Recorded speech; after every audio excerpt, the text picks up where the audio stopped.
Bonjour Arnaud. Bonjour Leïla. Aujourd'hui Arnaud, nous allons parler du non-verbal. Oui, avec grand plaisir. Ça tombe bien, tu vois, je viens de me gratouiller le nez. Donc, Oui, alors qu'est-ce que ça veut dire, dis-moi? je te le dirai pas. Pas Ça veut dire maintenant. que tu te démanges? Pas maintenant. Il y aurait tellement de choses à dire sur le non-verbal et surtout je pense qu'on est en phase là-dessus sur le message qu'il faut envoyer d'abord, avant toute chose, de dire attention, attention, attention. Décoder le non-verbal n'est pas si simple et il ne faut pas se fier à tout ce qu'on peut lire ou dire comme ineptie sur le sujet. Et donc voilà, si tu veux bien, on peut échanger là-dessus sur ces terminologies-là. À quoi ça te fait penser, toi, quand on parle de non-verbal, de communication non-verbale essentiellement? Ça me fait penser à la communication la plus ancestrale qui existe, c'est-à-dire celle qui existait avant le verbal en fait. Avant le verbal, avant les mots, on communiquait par notre non-verbal. C'est pour ça d'ailleurs que quand dans une conversation, on va croire d'abord le non-verbal de la personne avant de croire le verbal. Hein. Si je dis je ne suis pas du tout fâchée, ah bon? J'ai un petit peu de mal à le croire. Hein.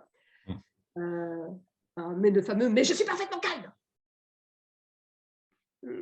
Ok, je vais te croire sur parole si je dois, mais on voit bien qu'on comprend que la personne n'est pas du tout calme. Donc, que notre lecture, et je pense que c'est parce que c'est plus ancré ancestralement dans notre cerveau, que c'est la première chose qu'on croit. Donc, moi, non-verbal, c'est tout de suite la vérité, en quelque sorte. C'est tout de suite ce que je ne peux pas déjà contrôler complètement, hein, tu nous en diras plus là-dessus. Et c'est mon premier moyen de communication. Ce qui est intéressant, c'est qu'en même temps qu'on parle, effectivement, je pense que si les gens s'intéressent au non-verbal, ils vont aussi nous décoder. C'est-à-dire qu'ils peuvent aussi décoder notre non-verbal. Et tu vois, on a le même réflexe quand la chose là, très, très simple, c'est que quand l'un de nous deux dit quelque chose, l'autre souvent acquiesce de la tête, c'est du non-verbal. C'est-à-dire qu'en fait, ça se passe de mots, ça se passe de commentaires. Et tu as tout à fait raison. Je dirais le corps parle avant les mots. C'est-à-dire que dans la conversation apprenante précédente, on parlait des émotions et on voyait comment, effectivement, l'émotion, c'était quelque chose qui était avant tout corporel. C'est-à-dire que c'est une information qui nous arrive et comment on absorbe cette information avant de la conscientiser.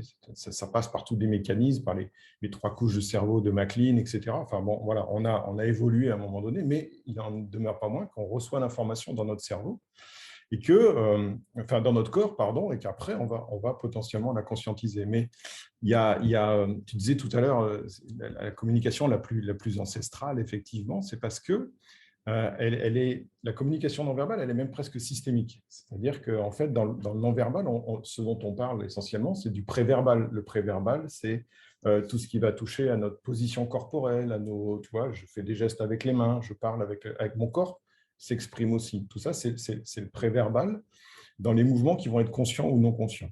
Parce qu'il y a des choses qu'on peut actionner volontairement et d'autres que l'on ne pourra pas actionner volontairement. Tu me donnais comme exemple tout à l'heure de Paul Ekman qui nous dit qu'on a 43 muscles sur le visage, mais on n'est pas en capacité de les actionner tous de manière volontaire.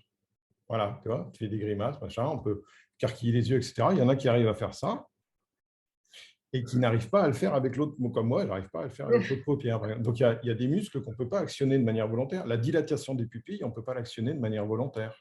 Ou alors, c'est qu'on est vraiment balèze. Donc, il y a des tas de muscles qu'on ne peut pas actionner. Et puis, 43 muscles, ça donne à peu près 60 000 combinaisons possibles. Donc, ça veut dire que ça donne quand même beaucoup, beaucoup de choses à décoder. Mais en tout cas, voilà, il y a des choses qu'on peut actionner ou pas. Après, dans le non-verbal, tu as le supraverbal. Alors, j'aime bien le supraverbal. C'est tout ce qui est lié aux vêtements, aux bijoux, que tu arrives en 2 chevaux ou en Porsche. Alors, ça donne une information qui va être interprétée par l'autre, peut-être complètement erronée, complètement fausse. J'ai connu un grand patron d'entreprise qui garait sa 4L au milieu des Mercedes des autres directeurs de sa boîte. C'était lui le patron, il roulait en 4L. Donc voilà, ça donne des informations différentes.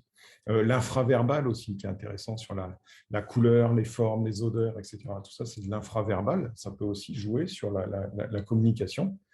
Quand tu fais des réunions ou des formations dans une cave, une pièce aveugle, enfin, tu as déjà dû faire aussi ça, des formations dans des pièces un peu lugubres.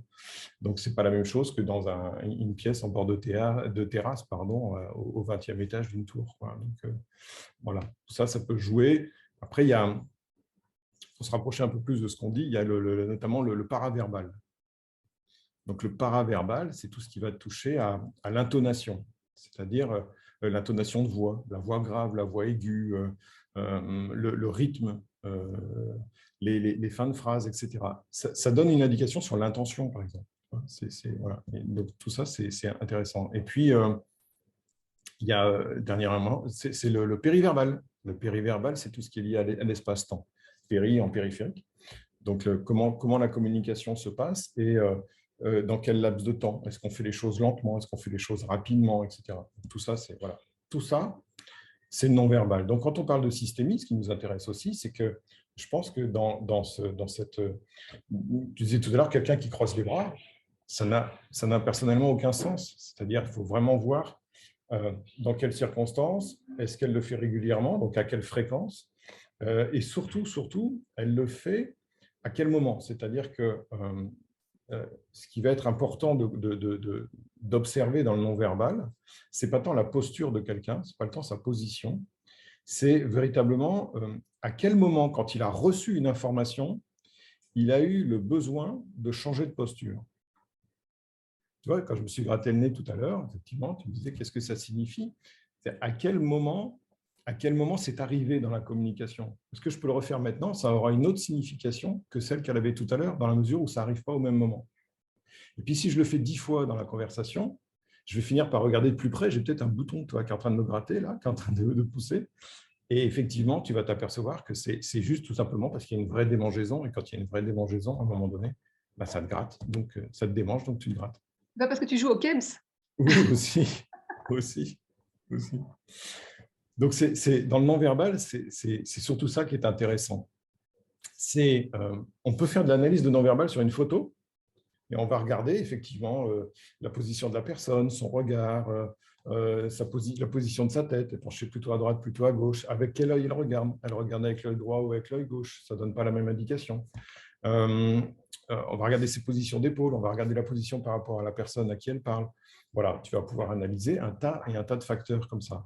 Mais ce qui va être intéressant, c'est de se dire qu'on réagit, comme tu disais tout à l'heure, notre corps réagit à l'information qu'il reçoit. Et ce qui va être intéressant, c'est peut-être que la personne s'est mise dans cette posture au moment où elle a reçu une information. Tu vois? Et je te dis, dans une réunion, par exemple, bon, bah, écoutez les gars, cette année, on supprime les RTT. Ah bon? Tu vois? Ce n'est pas la même chose qu'à un moment donné, tu as quelqu'un en formation en face de toi, tu es là, tu es en train de donner un exemple, etc. Et puis, bah, c'est l'après-repas, il est un petit peu en train de digérer, il a besoin de s'allonger un petit peu, il se met sur le dossier de sa chaise, il croise les bras et il t'écoute. Pourtant, les deux croisent les bras, mais ce n'est pas du tout la même signification. Donc, si on veut balayer un petit peu les choses qui ont été dites un peu rapidement et qui sont à mon sens, un peu inutiles, c'est de se dire que si on veut véritablement analyser le non-verbal, on voit qu'il y a plein de paramètres dont il faut tenir compte et pas se limiter à « je croise les bras, donc je suis fermé à la communication ». Ça, c'est un paramètre parmi les X plus 1 paramètres dont il faut tenir compte pour savoir effectivement à quoi signifie véritablement ce mouvement, peut-être ce micro-mouvement qui correspond à potentiellement la façon dont la personne reçoit l'information. C'est important que tu dises ça parce que je crois que, j'ai envie de dire le nombre de fois où j'ai entendu ça en formation. Ah oui, ben on sait que quand on croise les bras, ça veut dire qu'on est fermé, on est dans une posture fermée. Et je me dis, mais où les gens ont-ils lu ça? Où est-ce qu'ils ont lu cette information? Tu vois, parce que je l'entends quasiment à toutes les formations. Et donc, c'est important. Si on repartait, ne serait-ce qu'avec ça, déjà, ce serait pas mal. avec quoi est-ce que les personnes qui nous écoutent aujourd'hui, là, avec quoi est-ce qu'il faudrait qu'elles repartent, mis à part le fait qu'on ne peut pas lire le non-verbal aussi grossièrement qu'on l'entend par ailleurs? On pourrait juste dire effectivement que on part d'un principe. Hein. Le premier principe, c'est la collatéralité, c'est-à-dire que notre cerveau, il a deux hémisphères, une hémisphère droite et une hémisphère gauche, et que l'hémisphère droit est plutôt sur l'intuition, la créativité, tout ce qui est artistique, etc. Et puis l'hémisphère gauche, on va dire, c'est plus sur la partie logique, langage, sciences, maths, etc. Et que l'hémisphère gauche contrôle la partie droite du corps et que l'hémisphère droit contrôle la partie gauche du corps. Donc déjà, juste de voir que selon que le mouvement se passe à droite ou à gauche, je le fais à l'inverse pour vous, parce que du coup, à droite ou à gauche, ça n'aura pas forcément la même signification. Parce qu'effectivement, ça ne fait pas appel à la même zone du cerveau. Donc, quelque chose qui sera plus dans l'élan, quelque chose qui sera plus dans notamment dans c'est intéressant quand on regarde les hommes politiques, notamment dans leurs discours, etc., de savoir où est-ce qu'ils mettent les choses, en fait. On a une dimension socio-affective, c'est-à-dire que tout ce que l'on va apprécier, tout ce que l'on va aimer, tout ce que l'on va préférer, eh ben, peut-être qu'on va davantage le mettre sur cette partie gauche, donc on va l'exprimer plutôt avec la main gauche, et puis tout ce qui va être contrôlé, tout ce qui va être effectivement plus avec de la rigueur, etc., on va peut-être plus utiliser la main droite. Il y a Ian McGilchrist aussi qu'on peut citer ici, qui a fait un très beau travail dans son ouvrage, comment il appelait ça, Le maître et son hémisphère, The Master and His Emissary. Et il disait que le cerveau gauche était au service, en fait, du cerveau droit, mais qu'on lui avait donné trop d'importance, justement. Hein, et qu'il était même coupé parfois du reste du corps, parce que pour avoir accès au corps, il fallait repasser par l'hémisphère droit. C'est intéressant, ça aussi. Oui, c'est tellement vrai, en fait. C'est tellement vrai. Et c'est dans l'idée qu'on veut tout analyser, c'est-à-dire, tu vois bien, en entreprise, il faudrait que notre cerveau ressemble plus à un tableau Excel qu'à autre chose. C'est-à-dire qu'on dit, effectivement, alors peut-être que dans certains métiers, on prêche la créativité, l'ingéniosité, on fait des réunions, etc. Mais dans le reste du temps, on est tellement robotisé et qu'on fait toujours les mêmes tâches, etc., que du coup, peut-être qu'on muscle davantage ouais, c'est ça. Peut-être qu'on est en train de muscler une hémisphère de notre cerveau plus que l'autre. Donc, c'est peut-être déjà de regarder dans le sens de la hauteur, de savoir si on utilise plus la droite ou la gauche. Et puis, dans un deuxième temps, de voir où est-ce que ça se passe. Est-ce que ça se passe dans les mains? Est-ce que tu as les jambes qui tremblent? Est-ce que ça te gratte sur la mâchoire? Est-ce que ça te gratte sur le front? Est-ce que ça… Voilà, c'est-à-dire que notre corps, c'est des segments. En fait, il y a 8 segments dans le corps, hein, soit la tête, le cou, le torse, le ventre, le bassin, les bras ou les jambes. Et chaque bras et chaque jambe peut être décomposé lui-même en segments, c'est-à-dire l'épaule, le biceps, le coude, l'avant-bras et la main. Donc, tout ça, notre corps est décomposé en segments. Où est-ce que ça se passe? Où est-ce que ça démange? Où est-ce que ça gratte? Où est-ce que le corps se manifeste par quel segment? Tu vois, parce que tu peux avoir une vision un peu systémique, territoriale, où tu te dis, bon voilà, est-ce que ça se passe sur le haut du corps? Parce que c'est là que je vais avoir le sentiment de pouvoir maîtriser, dominer, attraper, faire quelque chose. Ou alors, est-ce que c'est sur la partie basse du corps? Et comme on le sait depuis toujours, hein, la partie basse du corps, ça sert notamment à pouvoir passer à l'action, prendre la tangente, se barrer, etc. Enfin voilà, c'est intéressant de voir si à un moment donné, tu as ceux qui battent du pied comme ça sous la table. Tu en as, tu sais, c'est par impatience. Tu sais que tu en as que c'est par nervosité. Tu sais, il y en a, c'est parce qu'ils ont abusé un peu de café peut-être. Mais pour quelqu'un qui n'a pas l'habitude de le faire, qui à un moment donné se met à le faire ou à pas trouver sa stabilité, etc., tu peux déceler que dans une réunion, les gens commencent à avoir les pieds qui se recroquevillent sous la chaise, etc. Bon, voilà, des gens qui peuvent à un moment donné peut-être en avoir marre et de se dire, j'ai peut-être envie de me barrer, j'ai peut-être envie de partir. Donc, tu peux observer ça, ce genre de mouvement, savoir si ça gratte sur l'os de l'avant-bras. On a la partie dure ici de l'avant-bras. Est-ce que ça gratte là ou est-ce que ça gratte là? C'est pas pareil si ça gratte sur la partie dure ou sur la partie plus musculeuse, enfin, tu vois, musculaire. Qu'est-ce qu'on en fait de ça?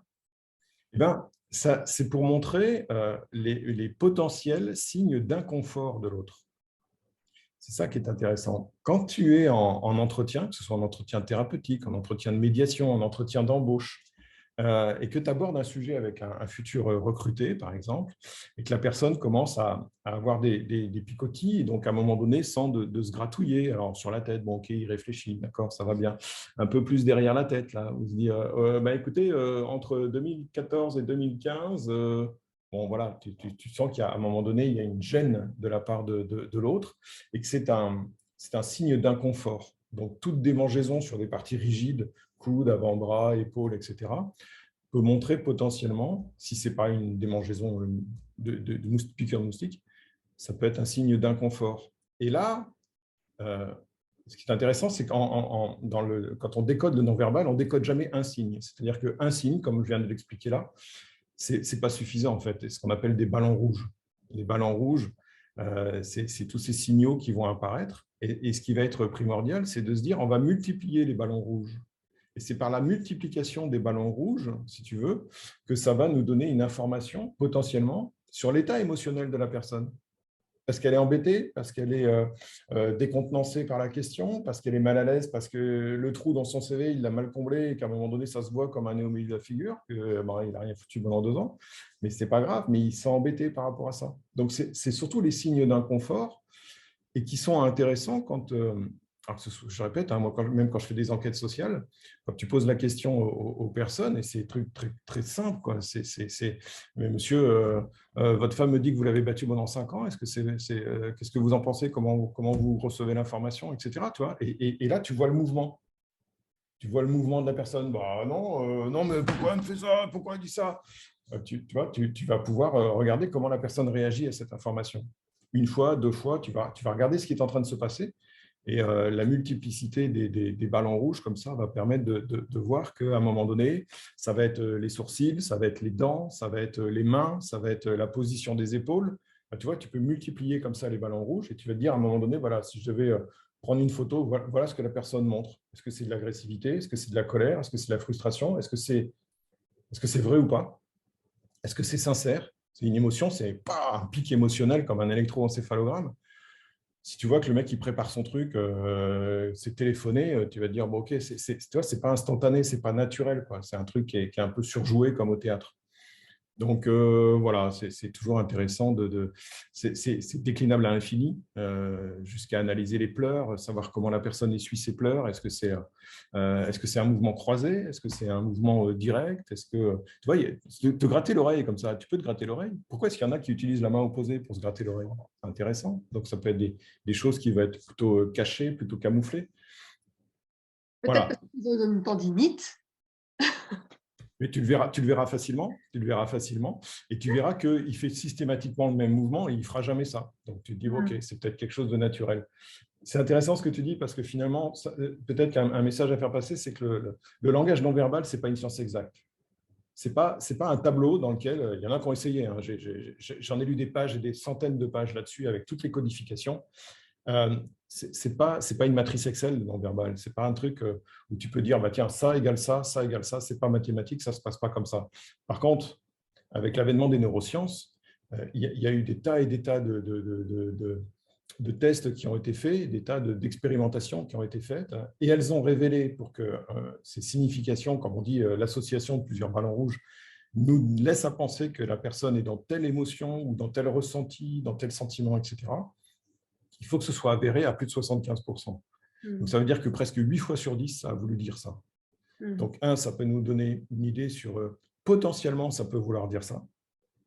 Mais en tant que décodeur du non-verbal ou praticien du non-verbal, la priorité, c'est peut-être tout simplement derrière, quand on a vu quelque chose, qu'on a observé quelque chose, c'est de poser la question à l'autre et de dire, moi, je vois ça. Voilà. Moi, quand je vois ça, voilà ce que je ressens, voilà ce que je pense, voilà ce que j'interprète peut-être complètement. À vous de me dire si c'est juste ou pas. Et là Mm. encore, c'est dans l'échange et dans l'échange et dans le partage qu'on va pouvoir faire ça avec l'autre. Et Oui, c'est 100 fois plus efficace. oui, parce que faut pas sous-estimer nos fameux neurones miroirs, hein, qui font quand on est en interaction, on a cette capacité de vivre l'expérience de l'autre. Donc, on a des informations dans notre corps à partir de nos observations. C'est en partie aussi ce qui peut nous donner ces fameuses informations, mais pas que, parce que de toute façon, moi, je suis pas neuroscientifique, donc j'ai pas accès à toutes ces informations-là. Mais qu'est-ce qui fait que, comme tu disais, dans le paraverbal de quelqu'un, on va détecter l'intention de la personne. Pourquoi est-ce qu'elle me pose cette question-là alors qu'elle connaît déjà la réponse, par exemple, hein?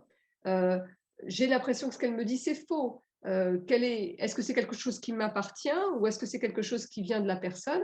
Et comme tu disais si justement, hein, pour les personnes qui ne savent pas, a priori, qui ne pensent pas savoir décoder le non-verbal, la chose la plus simple, c'est de dire, ah oui, moi, c'est drôle, je vois ça, alors du coup, je me pose la question de savoir ce que ça veut dire pour toi. Et de ne pas laisser passer parce que on peut se dire, bah, la personne, peut-être qu'elle ne comprend pas, elle fronce les sourcils, alors on se dit, oui, ça c'est d'habitude, c'est quelqu'un qui ne comprend pas. Non, peut-être qu'elle a juste le soleil dans les yeux.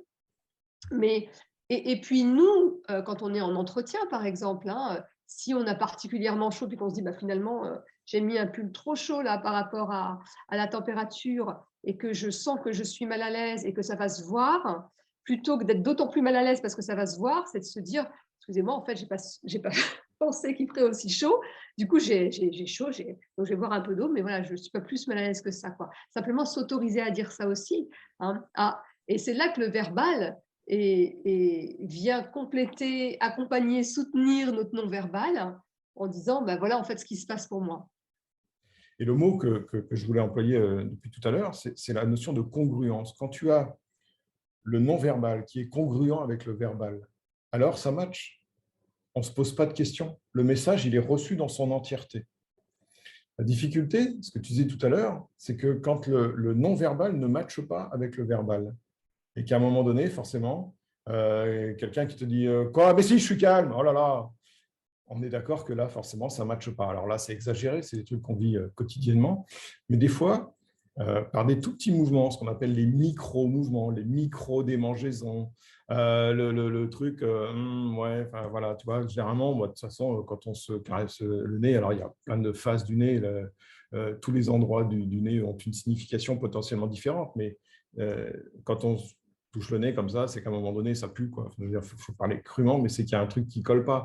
Quand tu dis un truc désagréable, forcément, tu vois, ça va me titiller parce que j'ai du mal à l'entendre.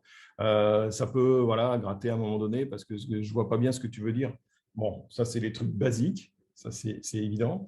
Mais voilà, peut-être qu'un premier niveau, ça serait ça, mais c'est de se dire, voilà, il y a des zones significatives qui font qu'à un moment donné, ça reste congruent entre le verbal et le non-verbal. Logique. Et donc, on reçoit le message dans son entièreté. Heureusement, on a ces détecteurs en nous, en fait, hein, parce qu'on peut effectivement se former, et là, c'est pareil, hein, tu pourras partager un lien, Arnaud, si les personnes veulent se former avec toi, par exemple. Se former donc à la lecture du non-verbal, mais on peut aussi apprendre à le faire, d'abord apprendre à se faire confiance à notre lecture, parce qu'on est quand même câblé comme ça en tant qu'être humain, c'est-à-dire on est quand même câblé pour essayer de comprendre la personne qui est en face de nous. On peut l'interroger. Non, bah voilà, moi, ah bah tiens, je vois que vous froncez les sourcils, ou je vois, est-ce qu'il y a, ou je sens quelque chose, il y a une inquiétude, quelque chose, dites-moi. On peut aussi donc interroger, faire valider par la personne, ce qui permet de clarifier aussi la communication. Et puis, on peut s'entraîner, c'est-à-dire que plus on va être attentif à ça, et plus on va gagner aussi en acuité dans nos observations. Hein, moi, je me souviens de mes premiers cours d'hypnose où la prof, elle disait, ah bah vous voyez là, il a le teint plus comme si, les lèvres sont plus pincées. Je ne vois rien du tout. Ouais, mais non, rien. Hein. Et progressivement, et aujourd'hui, j'en suis à le voir. Hein. Mais je me suis entraînée. Donc, c'est comme pour tout, la pratique, hein, l'identification de bah, qu'est-ce que tu veux savoir. Et puis, ensuite, pratiquer, observer, faire valider par les uns et les autres ce qu'on observe. Oui, oui, tu as raison. Il y a observer aussi que chaque individu est différent, chaque individu a son langage corporel, a sa grammaire corporelle, ça c'est intéressant, et qu'il y a des choses qui peuvent être communes, il y a des choses qui sont très spécifiques, et donc c'est vraiment intéressant de s'intéresser à la personne. Je te dirais que les axes de tête dont je parlais tout à l'heure, savoir si on parle avec la tête penchée à droite, à gauche, etc., c'est assez commun, c'est assez commun aux personnes. Ceux qui prônent ou qui supinent, hein, c'est avec les mains comme avec les pieds, hein, d'ailleurs, c'est aussi des gestes assez significatifs, assez universels. La logique cérébrale, elle est humainement partagée, etc. Après, voilà, la façon dont on s'assoit sur la chaise, la façon dont on posture quand on est face à la personne, la façon dont on réagit à une information, ça, il faut la choper à l'instant T. Donc, il faut savoir, comme tu disais, l'observer. Avant même de savoir la décoder, il faut savoir l'observer. Et ça passe par l'entraînement pour être capable de dire « j'ai observé ça ».